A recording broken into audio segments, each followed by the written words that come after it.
भारत के पूर्व मुख्य न्यायाधीश डी.वाई. चंद्रचूड़ ने लाल बहादुर शास्त्री को लेकर कहा है कि मुझे याद है कि जिस तरह से उन्होंने खुद को संभाला उससे मैं बहुत प्रभावित हुआ था और सबसे बढ़कर उनके दिल से दिए गए नारे जय जवान जय किसान से जब उन्होंने सत्ता संभाली तो भारत के लिए बहुत मुश्किल समय था।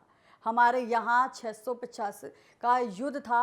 देखिए कहीं ना कहीं उन्होंने जिस युद्ध की जो बात कही है और उन दिनों 1965 के जो युद्ध की उन्होंने बात कही है, उन दिनों हम खाने के जो है स्टॉक की बहुत ज़्यादा कमी थी। साफ तौर पर उन्होंने ये कहा है उस समय जो खाने के स्टॉक की कमी थी, उन्होंने नैतिक लीडरशिप की नवीन जो है रखी। वहाँ सिर्फ भारत के लिए ही नहीं, वो सिर्फ भारत के लिए ही नहीं बल्कि पूरी दुनिया के लिए एक मिसाल थे। हर पीढ़ी लाल बहादुर शास्त्री के काम से, उनके जीवन से बहुत प्रेरित हुई।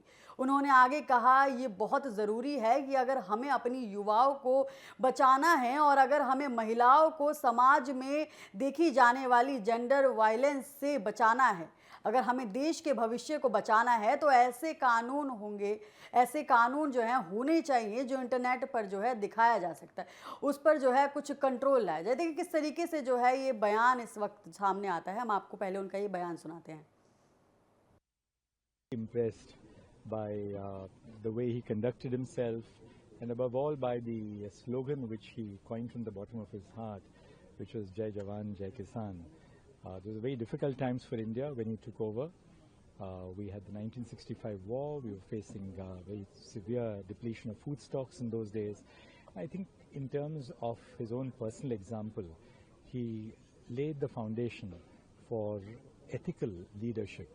In that sense, he was a beacon not merely for India but for global humanity, and his message is timeless.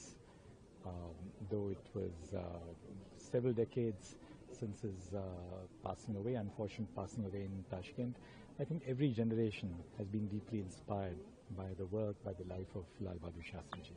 You spoke about bringing in a legislation. So recently there was a report by CNN that said that there was a rape academy and 62 million men have almost visited. So where do we begin when we talk? Well, I think it's very crucial that if we have to protect our young and if we have to protect, women against the kind of gender violence that we see in society, if you have to protect the future of the nation, which the young generation is, there has to be a legislation which brings some control on what the internet. D.Y.. Chandrachud का ये बयान, हमें देश के भविष्य को बचाना है। देखिए किस तरीके से उनका ये बयान सामने आता है और साफ तौर पर उन्होंने लाल बहादुर शास्त्री को जो है इस वक्त जो है मिसाल बताया है और कहीं ना कहीं उन्होंने ये बताया है कि इस वक्त जो है हमें देश के भविष्य को बचाना है, हमें युवाओं को जो है वो कहीं ना कहीं समझाना है।